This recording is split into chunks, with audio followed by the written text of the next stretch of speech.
এই একটি কৌশল আপনার জীবন থেকে দেরি শব্দটি মুছে দেবে।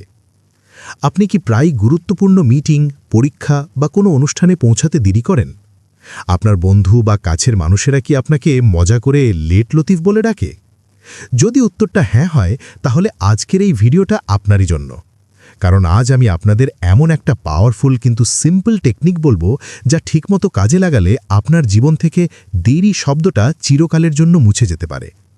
এটা কোনো ম্যাজিক নয়, বরং এটা আপনার সময়কে দেখার এবং প্ল্যান করার অ্যাপ্রোচটাই পুরোপুরি বদলে দেবে।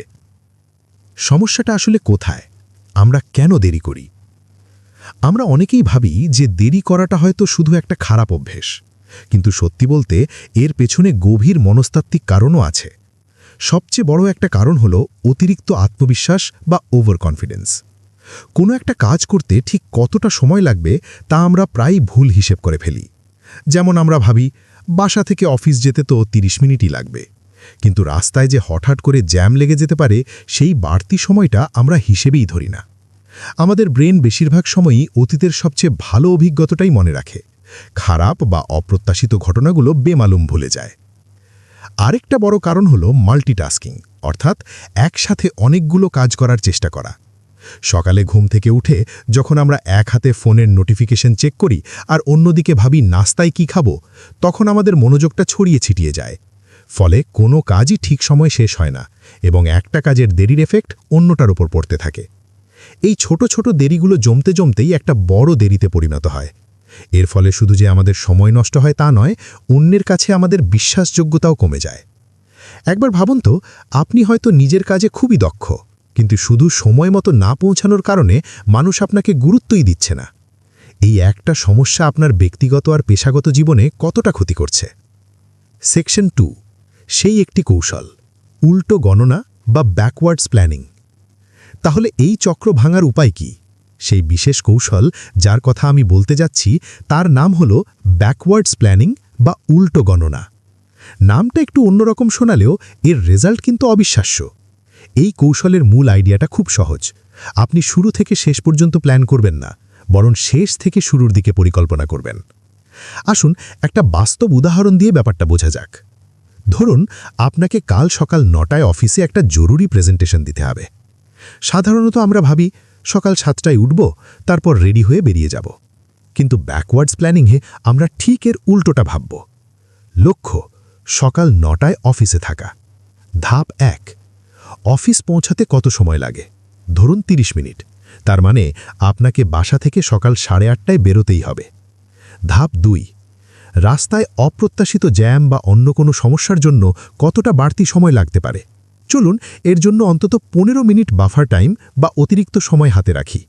তার মানে আপনাকে আসলে সকাল 8:15তেই বাসা থেকে বেরোতে হবে। ধাপ 3, বাসা থেকে বেরোনোর আগে আপনার কি কি কাজ আছে? নাস্তা করা, পোশাক পরা, ব্যাগ গোছানো, এসবে মোট কত সময় লাগবে? ধরুন 45 মিনিট। তার মানে 8:15 থেকে 45 মিনিট আগে, অর্থাৎ সকাল 7:30-এর মধ্যে আপনাকে রেডি হওয়ার কাজ শুরু করতে হবে। ধাপ 4, ঘুম থেকে উঠে ফ্রেশ হতে, হালকা মেডিটেশন বা নিজের জন্য 10 মিনিট সময় কাটাতে কতক্ষণ লাগবে? ধরুন 30 মিনিট। তার মানে সকাল 7:30 থেকে আরও 30 মিনিট আগে, অর্থাৎ ঠিক সকাল 7টায় আপনাকে বিছানা ছাড়তে হবে। দেখলেন তো তফাৎটা? আপনি ভাবছিলেন 7টায় উঠলেই হবে, কিন্তু ব্যাকওয়ার্ডস প্ল্যানিং আপনাকে চোখে আঙুল দিয়ে দেখিয়ে দিল যে কোনোভাবেই 9টায় পৌঁছানো সম্ভব না যদি না আপনি কাজগুলো আরও আগে শুরু করেন। এই টেকনিকটা আপনার আন্দাজের ওপর ভরসা করে না, বরং আপনাকে বাধ্য করে প্রত্যেকটা কাজের জন্য রিয়ালিস্টিকভাবে সময় ভাগ করতে। সেকশন 3, কৌশলটিকে সফল করতে গেলে আরও কিছু জরুরি টিপস। ব্যাকওয়ার্ডস প্ল্যানিং কৌশলটি তখনই সবচেয়ে ভালো কাজ করবে যখন আপনি এর সাথে আরও কয়েকটি অভ্যেস যোগ করবেন। প্রথমত, বাস্তববাদী হন। যদি গত 5 বার কোনো নির্দিষ্ট জায়গায় যেতে আপনার দেরি হয়ে থাকে, তাহলে এটা মেনে নিন যে আপনার সময় গণনায় কোথাও ভুল হচ্ছে। নিজের আন্দাজকে চ্যালেঞ্জ করুন এবং দরকার হলে প্রত্যেকটা কাজের জন্য একটু বেশি সময় হাতে রাখুন। দ্বিতীয়ত, এক সময়ে একটি কাজেই ফোকাস করুন। সকালে রেডি হওয়ার সময় ফোনের নোটিফিকেশন বা ইমেল চেক করা বন্ধ করুন। এই ছোট ছোট ডিস্ট্র্যাকশনস আপনার পুরো প্ল্যানটাকেই নষ্ট করে দিতে পারে। যখন যে কাজটা করছেন শুধু সেটিতেই 100% মনোযোগ দিন। তৃতীয়ত, আপনার প্ল্যানটা লিখে ফেলুন।